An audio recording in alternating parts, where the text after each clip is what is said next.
Sexting pushes way beyond the boundaries of flirting, and what happens post-breakup? Parents, you'll probably be as shocked as Frank and I both were. This is far more prevalent than we ever imagined. I was going to say 20 to 30% of kids are doing this, and what do you say? I'd say it's more about 50, maybe 60. That's shocking. It's a lot more prevalent than parents think, and it initially started sexting, or the same thing, sexual innuendos, suggestive, I want to see you doing this, I want to do this with you. Then it went to cameras, and now they're taking pictures, sending back and forth. But one of the most concerning thing that's going on is on the iChat, now the teens are doing video strip teases for each other.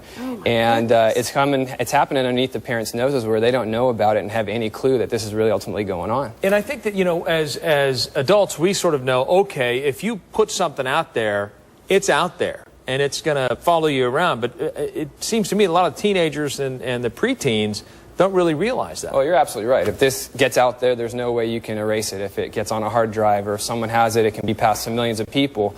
And there is no way for the kids to be able to realize that, because a lot of them at this stage in life really can't see past the end of their nose. Yeah. It's all about me, egocentric. They're impulsive, and that's part in nature of being a teenager. I've seen so many highly educated, highly invested parents that had no clue ultimately what was really going on with their teens behind the scenes. Yeah.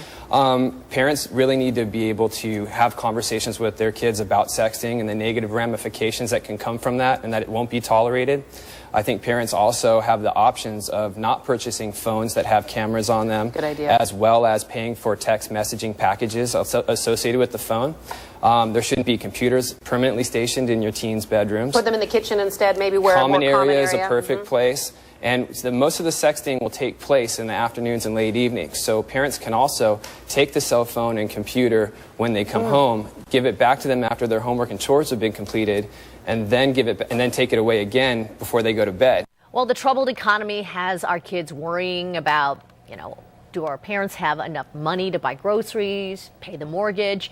Dr. Jerry Weichman, author of How to Deal, helping us with the kids and how they deal with it. And this is kind of like a, trickle-down anxiety, isn't it? When parents are all angst and tight about the economy and they're worried about, okay, dad got laid off. How do you help your kids there, doctor? Well, you're absolutely correct. Is this trickle-down anxiety? Absolutely. Look, parents are the foundation of their kids' lives, and it's their job to provide support for them when there is no support around.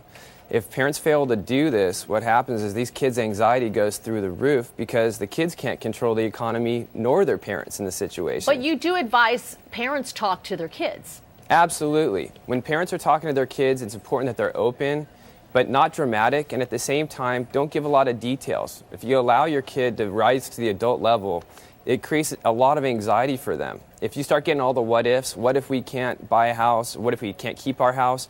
What if we can't buy groceries? It's important for the parents to put those kids back down into check by a simple response of, hey, we got it under control. Yeah, you worry about what you've got to worry about. Right. But again, you do make sure that kids know there's some things that mom and dad are a little concerned about. We're working it out, but it'll be okay. Absolutely. It's important for the kids to know in advance what kind of changes they should expect, changes in spending, the difference between what they want and what they need when it's time to go shopping. But at the same time, it's important for them to be reminded that this is a temporary situation. It's not always going to be this way. This is simple adaptation, which is an important tool in life. As life changes, you've got to change with it. No, that is a perfect point. Again, this should be a teaching moment for parents. Absolutely. All right. Dr. Jerry Weichman, thanks so much for being with us again. His book, How to Deal. And you can go to myfoxla.com and we'll link you up to Doctor.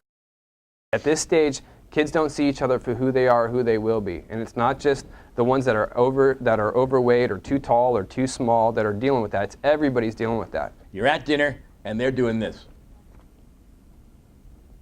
Exactly.